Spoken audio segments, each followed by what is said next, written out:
Thank you. The usual disclaimers to be read at your own pleasure.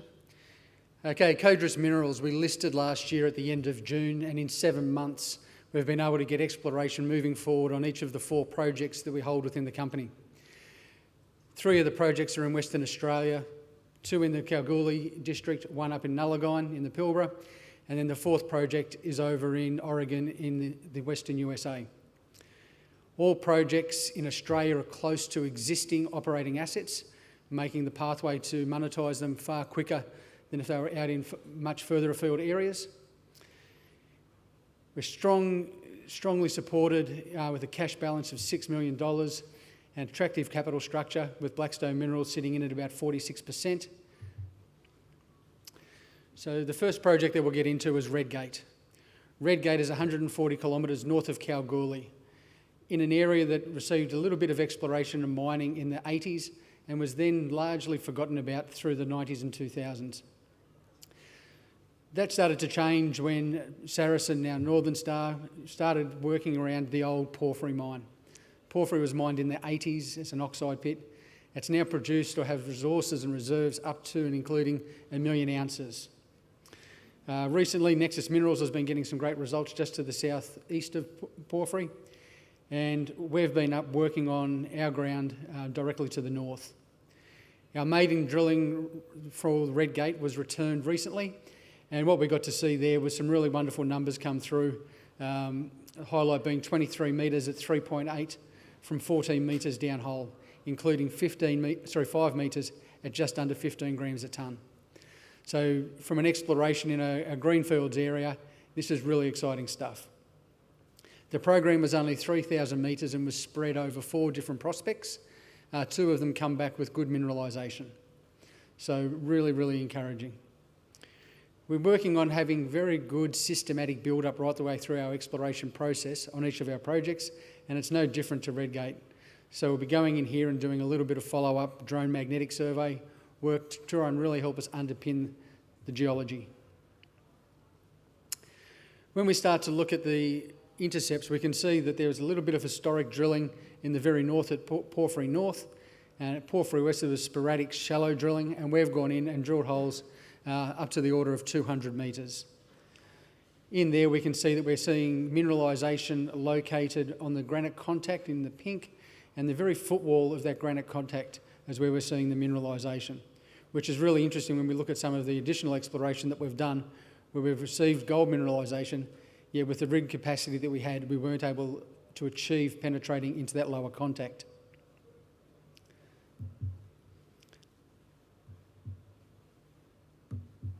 Okay, we've got a little jam. There we go.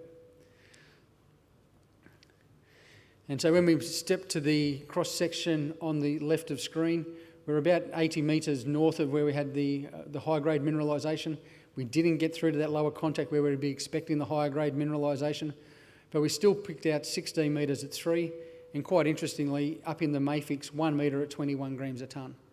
It's early days, but we're looking at this through the lens that we're looking at a fairly good mineralising system that is able to push mineralised fluids out into the mafics and not just into the broken contact areas, which is far easier to host mineralisation.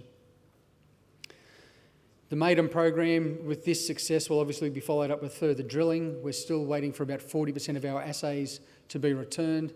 As I'm sure you're all aware from numerous presentations today and talking to people in the booths, that assay turnaround in the industry at the moment is tortuously slow, but we work with what we have.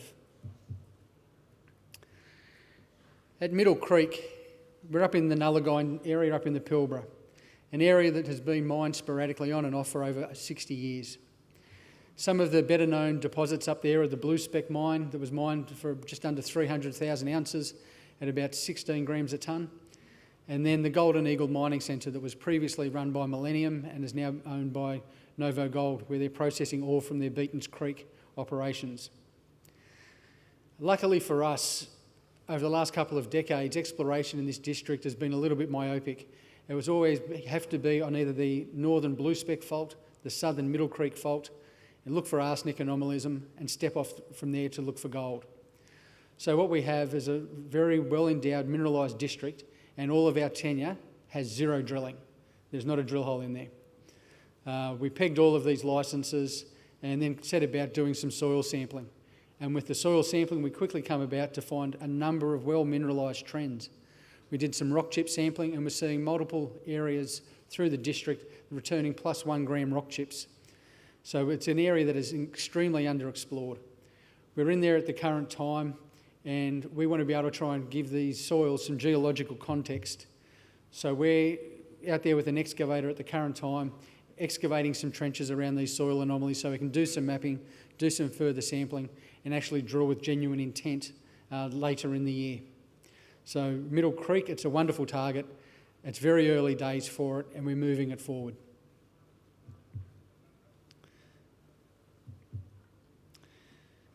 Silver Swan South, that was the first project that we went to post-listing and drilled a number of diamond holes down at Black Hawk, Black Falcon and Black Eagle and one at Venus.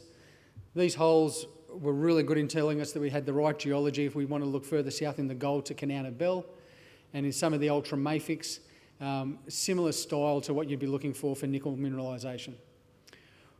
What we didn't see in that drilling was the gold, so we've been going through and really doing a solid review, making sure that we understand the geological context of the drilling that we did and the opportunities that are in front of us. We've identified that up in our northeast and our northwest, we do have some really great opportunities here, and we're going to go in there with drone magnetic surveying at the end of the month to try and help fill in that geological picture and aid targeting of drilling. So we'll be drilling back in there before mid-year. And now for something that's very different to a lot of what you would have heard today. The Bull Run project is in eastern Oregon, right over on the border with Idaho. And what a lot of people forget is when we think of gold rushes, we think of Australia and we talk about towns of Kalgoorlie, Coolgardie, Bendigo, Ballarat, Hill End. When you go into Western America, you're talking about Sumter, Cracker Creek, areas that had wonderful endowments of alluvial gold. And the alluvials were mined by the old timers through from the 1860s through to the early 1900s, where they quickly started to run dry. That forced the miners to start working up the sides of the hills to find out the provenance of the gold. They started to find outcrops with gold sitting in outcrop, visible gold, and started to just mine these narrow little quartz veins into the sides of the mountains. And that's essentially what we have at Bull Run. It's an area where there's been historic small-scale artisanal mining for over 100 years. The current owners of 12 of the mineral claims that we have an option agreement over, they go in there and mine a plus ounce quartz vein a couple of times a year, take a couple of cuts from underground. But it's really nice, fun artisanal mining. We're there and we've pegged another 90 mineral claims around that option agreement, so we've got a really good land holding in this part of the world. And we think there are some tremendous opportunities. The last operator of any scale that went in there to do some exploration was Newmont. In the 80s, they drilled 20 metres at just over 4 grams a tonne from surface. But in the 80s for Newmont, that wasn't dice. In 2022, it's a totally different scenario. Recently, we've just added an additional 12 claims on areas where we could see the trend in the soils running. We did the soil sampling, immediately picked up another anomalous zone at Koski. We're going to commence over here very near into this year. We'll get the snow to melt. We'll resume doing our IP survey. We started at the back end of last year, but snow postponed us. We get drone magnetics planned. We'll be kicking that off in the next couple of weeks as well. And then doing a little bit of mapping and sampling in the field while we use a dedicated company to help us with our permitting with the Oregon departments that we need to liaise with. So very interestingly, every project that we've got has a work program and we're working across all 4 projects to try and expedite exploration success.